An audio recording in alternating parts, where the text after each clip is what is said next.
The story of the boy and the king is one of the most poignant and inspirational tales narrated by Prophet Muhammad, peace be upon him. This profound story illustrates themes of faith, resilience, and the triumph of truth over tyranny.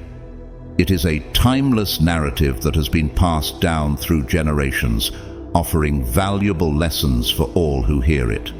In this story, we encounter a young boy who, through his unwavering faith and bravery, challenges the oppression of a tyrannical king, ultimately becoming a symbol of divine truth and courage. In a kingdom ruled by a cruel and oppressive king, there lived a young boy known for his sharp intellect and keen sense of curiosity. The boy, who was eager to learn, sought knowledge wherever he could find it. His quest for understanding led him to a wise and pious monk who lived in seclusion at the edge of the kingdom. This monk was known for his deep wisdom and his unwavering faith in the one true God. Despite the risk, the boy decided to approach the monk, hoping to learn from his vast reservoir of knowledge. The monk, seeing the boy's earnestness and potential, took him under his wing. He taught the boy about the true faith and the ways of righteousness, emphasizing the importance of worshipping the one true God. The boy was a quick learner, absorbing the teachings with remarkable speed and understanding. He learned about the power of prayer, the virtues of patience and humility, and the strength that comes from unwavering faith. Under the monk's guidance, the boy's faith grew stronger with each passing day. He began to see the world through a different lens, understanding the divine order and the importance of living a righteous life. The bond between the boy and the monk grew, their relationship evolving into one of mentor and disciple, grounded in mutual respect and the pursuit of truth. Meanwhile, the king, who practiced a false religion and demanded that his subjects worship him as a deity, became increasingly paranoid about any threat to his rule. He had spies and informers scattered throughout the kingdom, constantly on the lookout for any sign of dissent or rebellion. It wasn't long before rumors of the monk's teachings reached the king's ears. The idea of a monk spreading a faith that contradicted his own decrees was intolerable to the king, and he decided to act swiftly. The king ordered his soldiers to find and capture the monk, intending to put an end to his influence. Despite the king's harsh decree, the boy continued to visit his mentor in secret, sneaking through hidden paths and dense forests to reach the monk's secluded abode. The boy's determination and bravery were remarkable, and the monk, sensing the growing danger, intensified his efforts to impart as much knowledge and wisdom to the boy as possible.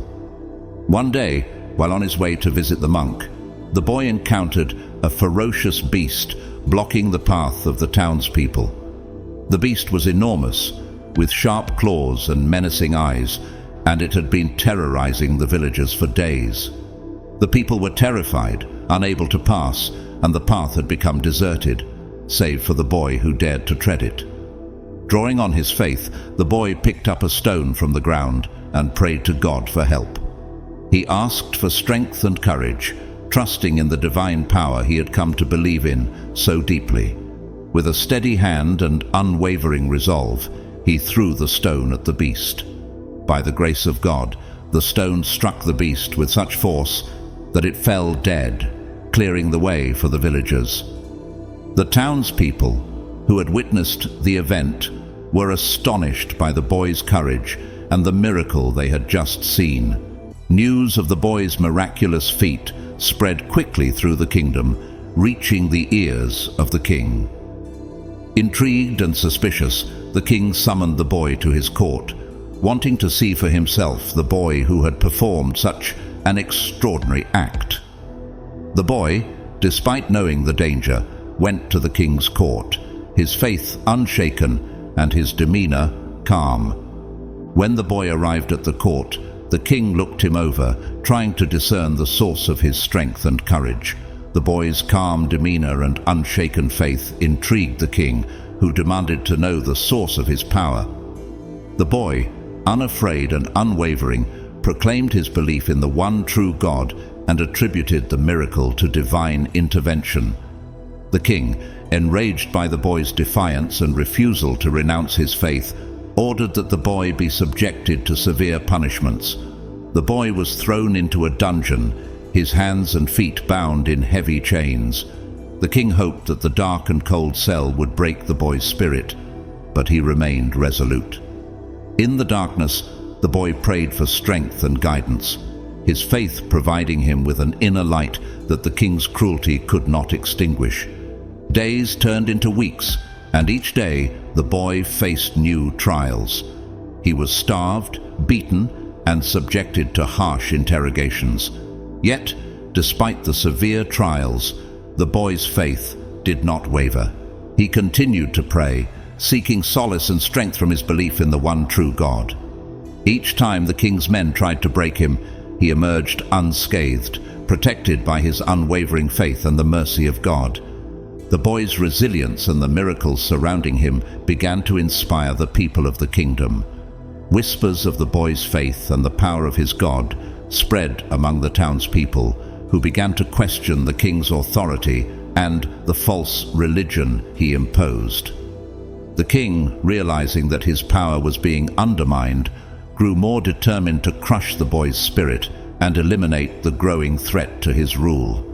The boy's unwavering faith and the miracles that followed him became a beacon of hope for the oppressed people of the kingdom. They saw in him a symbol of divine truth and a testament to the power of belief.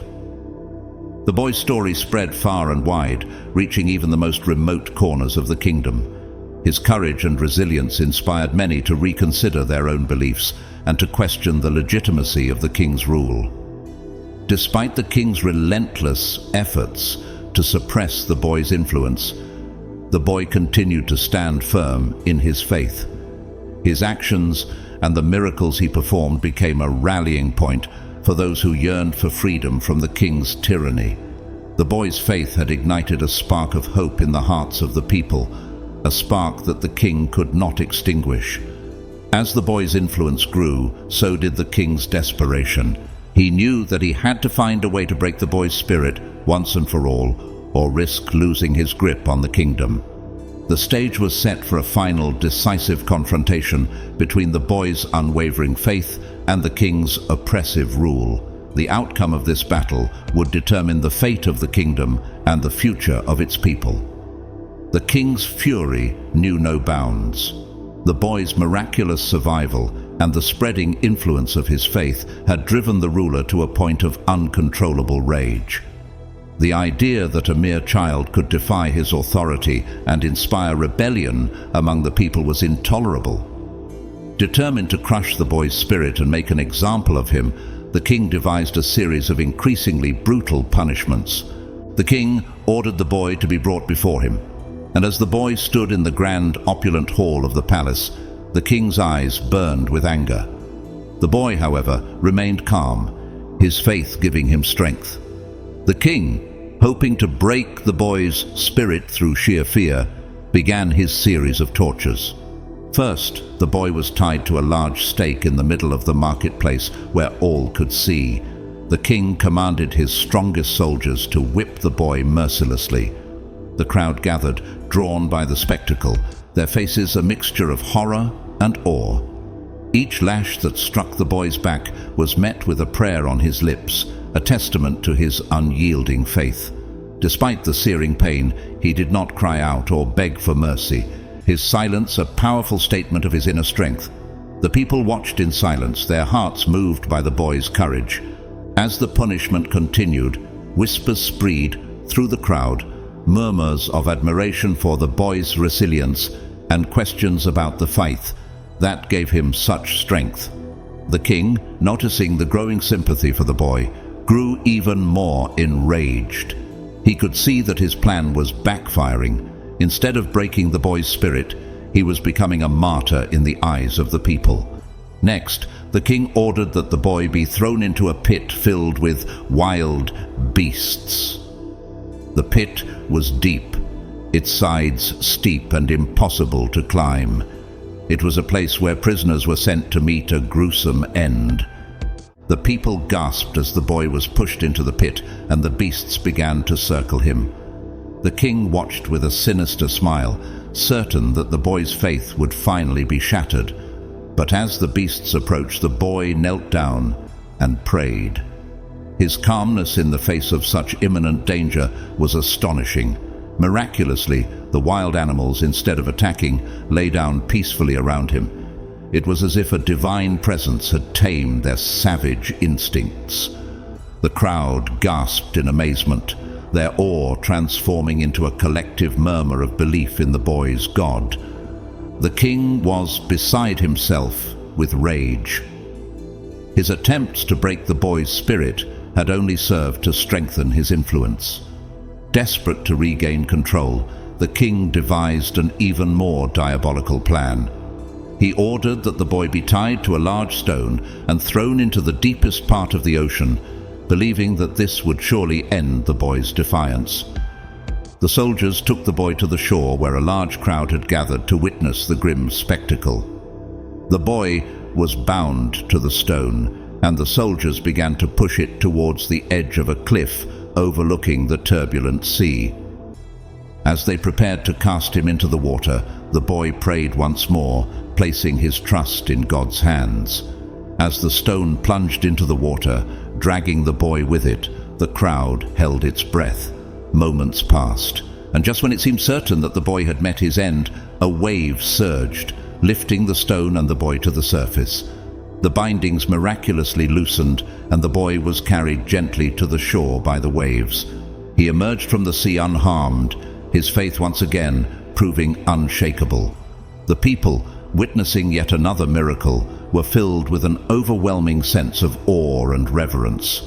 Many openly proclaimed their belief in the one true God, inspired by the boy's unwavering faith and the divine interventions that had saved him. The king, watching from the shore, felt his grip on power slipping away. His subjects were no longer afraid of him. Instead, they were drawn to the boy's God, whose power had been so clearly demonstrated. The king knew he had to act quickly to regain control.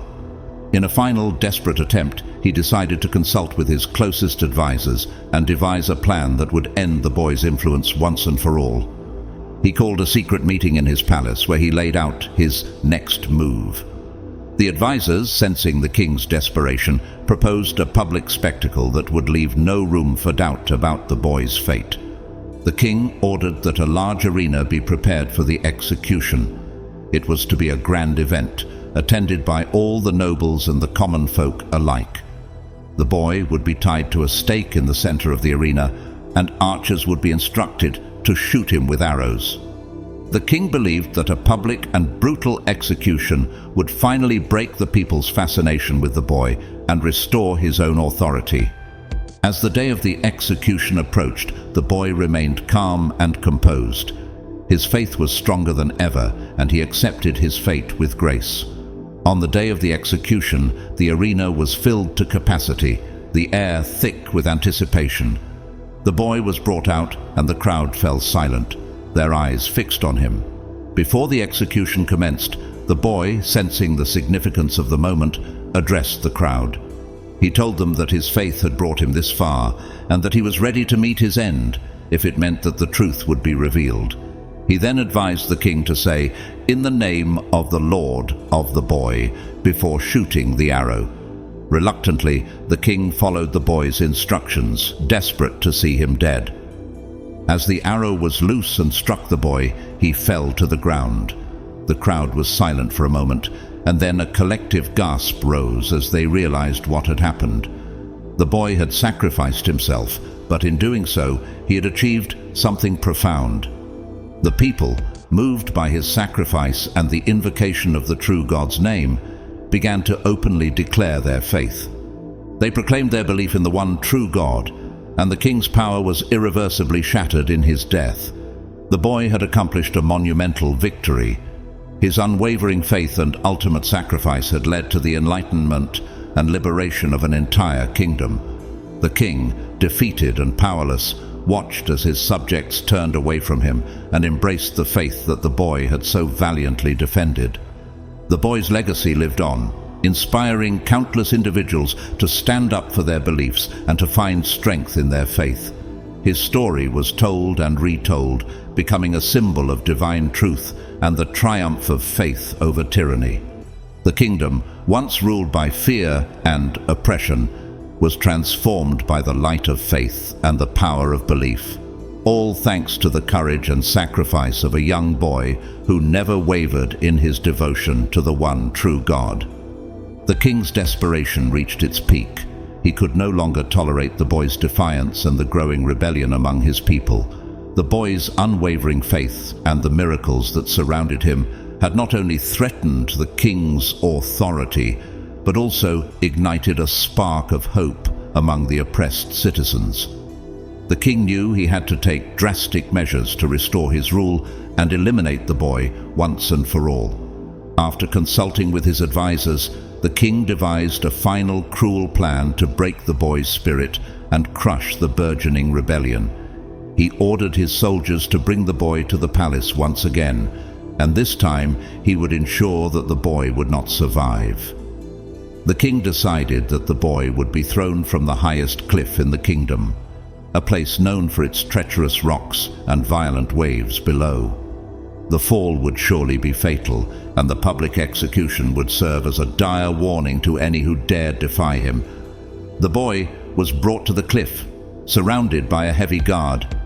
The townspeople, who had heard of the king's plans, gathered at the foot of the cliff, their hearts heavy with fear and sorrow. They watched in silence as the boy was led to the edge, his hands bound and his face serene. The king, standing at the precipice, looked down at the crowd below and then at the boy. "Do you still hold on to your faith?" the king sneered, hoping to see fear in the boy's eyes. But the boy looked back at him, his gaze steady and calm. "My faith is stronger than ever," the boy replied, his voice clear and unwavering. "You may take my life, but you cannot take the truth from the hearts of the people." The king's face twisted with rage, and he signaled to his soldiers. They pushed the boy over the edge, and he fell, his body tumbling towards the jagged rocks below. The crowd gasped, and many turned away, unable to watch the tragic scene unfold. But as the boy fell, he prayed, placing his trust entirely in God's hands. In that moment, a miraculous thing happened. A gust of wind caught the boy, slowing his descent and gently carrying him to the ground. He landed safely, unharmed by the fall. The people witnessing this incredible event erupted in cheers and praises for the boy's God.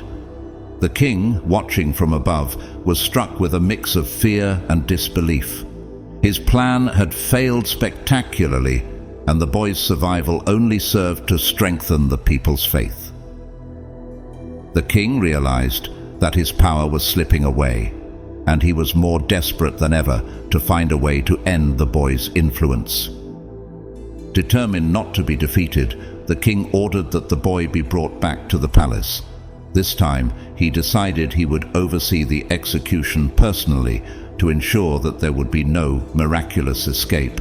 He commanded his soldiers to prepare a large bonfire in the palace courtyard. The boy would be tied to a stake and burned alive, a public spectacle meant to finally break the spirit of the people. The boy was brought to the courtyard where the massive pyre had been constructed. The flames roared, casting a hellish glow over the gathered crowd. The king addressed his subjects, proclaiming that this was the fate that awaited all who defied his rule. The boy, however, remained calm, his faith unshaken even in the face of such a gruesome end. As the soldiers tied the boy to the stake, he prayed silently, asking God for strength. The flames began to rise, licking at the wood and inching closer to the boy. The heat was intense and the crowd watched in horror, many of them praying for a miracle. Just as the flames seemed about to engulf the boy, a sudden downpour began. The rain fell in torrents, extinguishing the fire almost instantly. The boy stood unharmed, the stake wet and charred but intact. The people, once again witnessing a miraculous event, fell to their knees, praising the boy's God and declaring their faith openly. The king, drenched and humiliated, was at a loss. His every attempt to break the boy had only served to strengthen the people's faith. In a final act of desperation, the king devised the ultimate test. He ordered that the boy be tied to a stake and shot with arrows, believing that this method would leave no room for miraculous escape. The boy was brought to the palace once more, and the king's archers prepared their bows. The people gathered, their hearts heavy but filled with a sense of reverence for the boy's courage and faith. Before the execution commenced, the boy, sensing the significance of the moment, addressed the crowd once more. "I accept my fate," he said, his voice strong and clear. "But know this, my death will not be in vain. My faith is a testament to the one true God, and my sacrifice will inspire you to stand up for what is right." The king, eager to see the boy's end, ordered the archers to aim. The boy then instructed the king to say, "In the name of the Lord of the boy," before releasing the arrows. Reluctantly, the king followed the boy's instructions, hoping that this final act would end the boy's defiance. The archers released their arrows, and one struck the boy. He fell to the ground, succumbing to his injuries. For a moment, the crowd was silent, the weight of the boy's sacrifice hanging heavy in the air. Then, as if moved by a collective realization, the people began to declare their faith in the one true God, inspired by the boy's unwavering belief and ultimate sacrifice. The king, witnessing the outpouring of faith and the collapse of his authority, knew that he had been defeated. The boy's death had only served to strengthen the people's resolve. His spirit broken, the king retreated to his palace, his power irreversibly shattered. In the aftermath of the boy's sacrifice, the kingdom underwent a profound transformation. The people, inspired by the boy's courage and faith, began to openly practice the true faith. The boy's story spread far and wide, becoming a symbol of divine truth and the triumph of faith over tyranny. His legacy lived on, inspiring countless generations to stand up for their beliefs and to find strength in their faith. The kingdom, once ruled by fear and oppression, was transformed by the light of faith and the power of belief. The boy's courage and sacrifice had liberated the people, showing them that truth and faith were more powerful than any tyrant's rule. The story of the boy and the king continues to inspire countless individuals, reminding them of the enduring strength of faith and the power of standing up for what is right.